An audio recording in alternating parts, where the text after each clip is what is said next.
دل ہی تو ہے نا سنگ و خشت، درد سے بھرنا آئے کیوں؟ دل ہی تو ہے نا سنگ و خشت، درد سے بھرنا آئے کیوں؟ روئیں گے ہم ہزار بار، روئیں گے ہم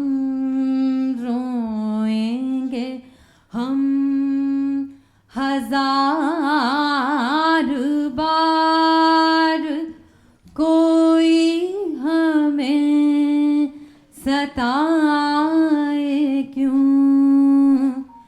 دل ہی تو ہے نا سنگ و خشت، درد سے بھرنا آئے کیوں؟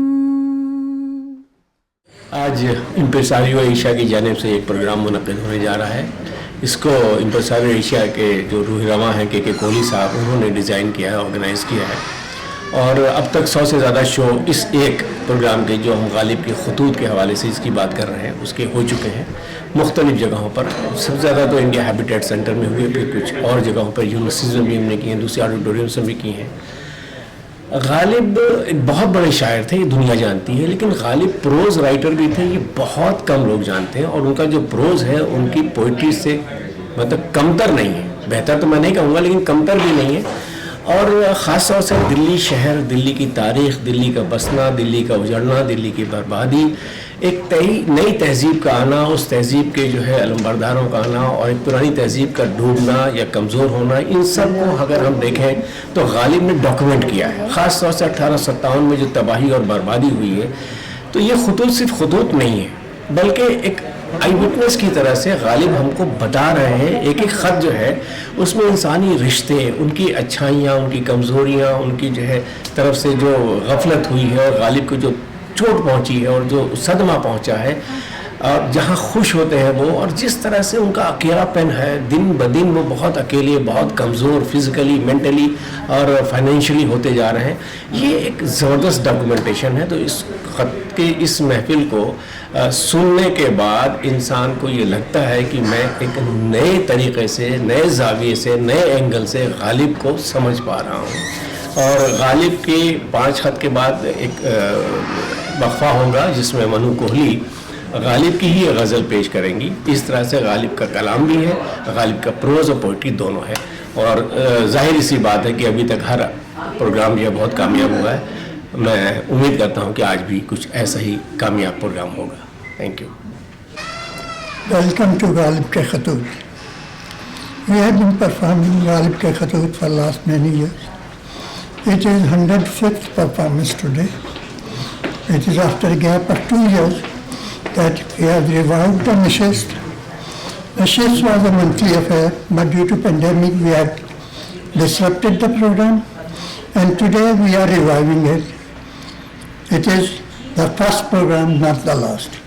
So I request all of you to join us as volunteers, as artists, as singers, as performers, and let's take this work further.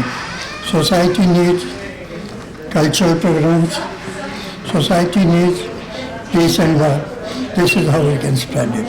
Thank you. سر کیسے ہیں؟ شاہد ہے ہمارے. خوش آمدید. ہاں جی، آپ کی تعریف تو پہلی نشست ہے. so fortunate کہ I've been able to make it. آپ نے تعریف ہے نہیں کا پھر تو کیسے ہیں آپ؟ I'm good.